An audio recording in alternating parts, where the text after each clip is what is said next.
Through the magic of editing, I'm back. My camera's quitting out. I must be filling cards quickly. I can't go more than 6 minutes. Speaking of which, perhaps I need to use my phone here and set a timer so I don't get cut off again. Anyways, let's see what happens when that goes off. Where do we leave off? Yeah, you. What do you want to do? What do you want to explore? The last month of this class, I've designed this class that there's nothing else going on. It's about you and your project. What do you want to say? You know, what do you want to photograph? How do you want to use photography? How are you going to show some of the things that we've used in class that you found interesting and make something of your own out of that? You also have to write a artist statement, which will be a paper, which will explore and connect your work to history, contemporary theory, artists. It's a little bit more than an artist statement, you know, but so you write a little paper that kind of connects some of the things that we've learned here and explain to me what your art's about and why you did it as such you did, or whatever it is. You know, what do you want to make? Because this class is about you, and I would like you to get something out of it. I would like you to get an art portfolio out of it, but the other things I would like you to get is, you know, I like photography a little bit. I've been doing it for 25 years. At some points I felt bored with it, and then I realized how wrong I was. The world smacks you around a little bit and says, hey, you don't really know that much. And, you know, because I started in the darkroom, and then, you know, that's 25 years ago. Started in the darkroom, you can see where we are today. There's been a few changes, and I've had to swim upstream and learn this stuff. And it's not always been easy, but it's always been engaging and interesting for me. So, you know, but what I mean by that is I would like you, hopefully, I have things in this class that I'm not only teaching you about photography, but I hope that I can teach you things that you could use with your students. I don't care how big or little they are. You know, the first project is going to be making your own pinhole cameras, and that might be you transforming a digital camera, or if you've got access to a darkroom, you might be able to make a pinhole camera and explore that way. If you don't have either of those, you might like, what am I going to do? Well, we got something for you.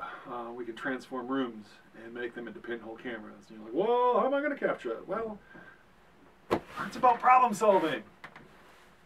And that's why I like to emphasize my students, you know. Very few students, very few people go on and just make art and make their living off of that. So what's the value of this? Well, I tell you what, art is creative thinking, right? We always think about creativity, but it's also about problem solving. How are we going to get there?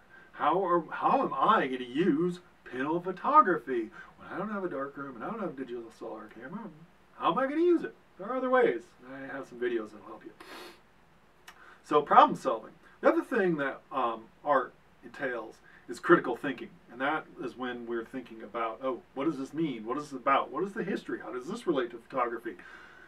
And critical thinking, you know. So those are three very important skills. I don't care where you're going in this world. If you can think creatively, if you can problem solve, and you can critically think, you can be successful just about anywhere. So, all right, art, we learn a lot of important skills in art class. Any art class, I don't care if it's photography or ceramics or visual communication, design, whatever it is. Printmaking, painting, drawing, whatever. We learn to problem solve, we learn to see, we learn to look at this world, and hopefully we learn to think critically about it. Those are skills we need. All right, so we want to do that. I have two projects, so like I said, the pinhole one. But later, our last project before we just work on our own work is going to be dealing with cyanotypes. And I had some cyanotypes around here. Some, oh, there they are. Got a lot of stuff laying around here. So, you know, cyanotypes, blueprints. Yeah, literally that word blueprint that we hear like, oh, doesn't that relate to architecture? Yeah, that relates to architecture, and it's how they used to mass produce their plans. They would take their plans, put them on cyanotype paper, and expose them to light, and then that light would give them blueprints.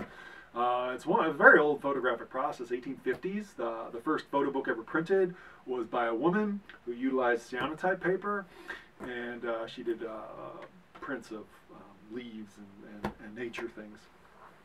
Can't remember her name, but she was good and innovative. So, but anyways, you know, I wanted to explore this. You're like, well, I don't have a way to make negatives. Well, you might if you have a printer. But you're like, oh, maybe I don't have a printer. Well, there are other ways to do it because, like I said, you can actually buy they're called sun print kits. Uh-oh. And I'm already out of 5 minutes.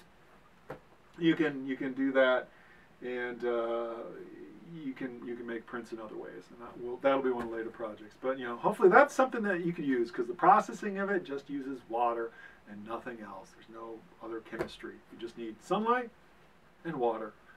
And some time, might take 10 minutes, 20 minutes, half an hour, depending on the material that your light's going through. You have to figure that out. But anyways, we'll deal with that a little bit later. All right, so I probably have more to say, so there'll probably be another installment here.